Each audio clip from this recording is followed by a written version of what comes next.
सालायनो हायाबा एडुकेशन डिपार्टमेन्टखौ सालायनो हायाबा दुखिया रायजोफोरनि न'खरखौ सिमफायनो हायो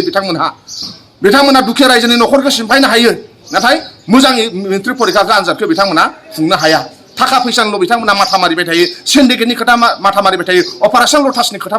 बिथांमोना माथा मारिबाय थायो फरायसाफोरनि जिउनि बिथांमोना मालाबाबो साना ओंखायनो जोंनिफ्राय जों डिमान्ड खालामदों बिथांमोना रिजाइन होनो नांगौ आसामाव सेबाजों खुंजानाय जि मेट्रिक आनजाद बे बारे बार एग्जामा पस्टपन जागासिनो दङ कारना जाहैबाय कुइसन पेपार लिक जानाय दा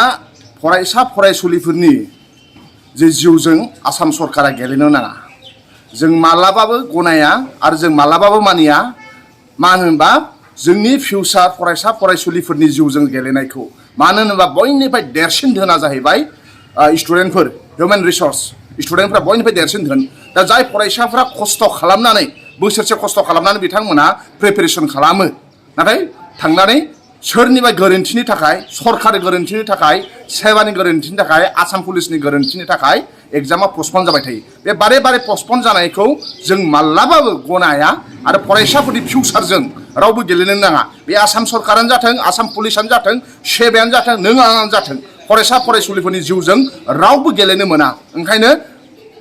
दा बे हिमन्त बिश्व शर्मा आसाम सरकार एडुकेशन मिनिस्टार रनज पेगु सेबानि चेयारमेन आरो पुलिस बिथांमोना मालाबाबो फरायसा फरायसुलिफोरनि क्वालिटि एडुकेशननि खोथाखौ साना मोजां आनजाद जानांगौ बिनि खोथाखौ बिथांमोना सानो अबे टल गेटनिफ्राय बेसे फैसा फैगोन अबे सिन्डिकेटनिफ्राय बेसे फैसा फैगोन सोर लिडारखौ बायनो हागोन अबाव अपारेशन लटास जागोन सोर रायजोनि सुबुंफ्रा जायखौ भट होनानै देरहादों बेखौ बायनानै बोरै बिजेपि सरकार खालामनो हागोन बेखौल' बिथांमोना सानबाय थायो आरो बिथांमोना सान हर बेखौ साननायनि थाखाय दिनै फरायसा फरायसुलिफोरनि प्रब्लेमनि सायाव बिथांमोना सानाखै मोजां सोलोंथाइ होनो बेखौ सानाखै ओंखायनो एडुकेशन मिनिस्टार रनज पेगुनि बे फेलार हिमन्त बिश्व शर्मानि बे फेलार सीएमआबो रिजाइन होनांगौ एडुकेशन मिनिस्टार रिजाइन होनांगौ आरो जाय पुलिसफोरा गोरोन्थि मावदों बेखौ बे साजा होनो नांगौ मोनसे हाइ तदन्त जानांगौ आरो बे साजा जानो नांगौ एडुकेशन मिनिस्टारा रिजाइन होनो नांगौ बेनिफ्राय सेबानि चेयारमेन रमेश चन्द्र जैन बिथाङाबो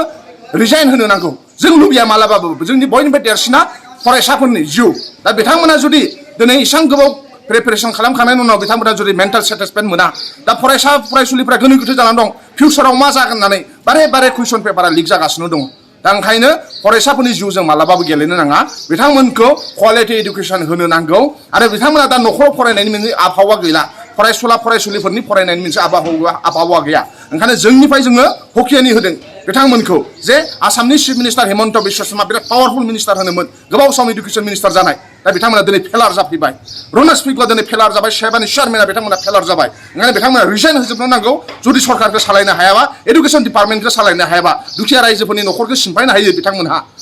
बिथांमोना दुखिया रायजोनि न'खरखौ सिमफायनो हायो नाथाय मोजाङै मेट्रिक परिखाखौ आनजादखौ बिथांमोना